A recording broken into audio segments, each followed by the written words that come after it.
let's just go to basics. So in terms of attachment, how we understand the world is the two sources of information. One is cognitive, and the other way is emotions. So through that, these are the two sources of information that we have to then make sense of our own sense. In terms of attachment, some people, that the way that they understand the world is much more connected to their cognitions.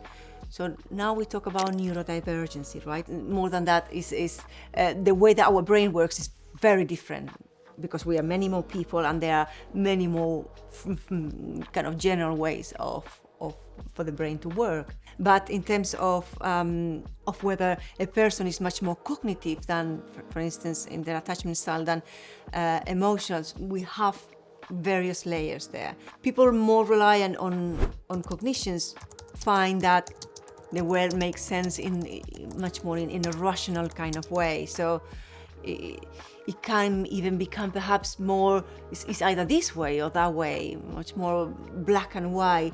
The grays are a bit lost in them. Sort of a situation depends on the situation is a little bit difficult. There aren't rules that they can hold on to understand the world. Whilst more and more of a reliance on emotions, there is more a sense of what things are like, right? So there is kind of that more feeling like approach. So it kind of, then when we go into the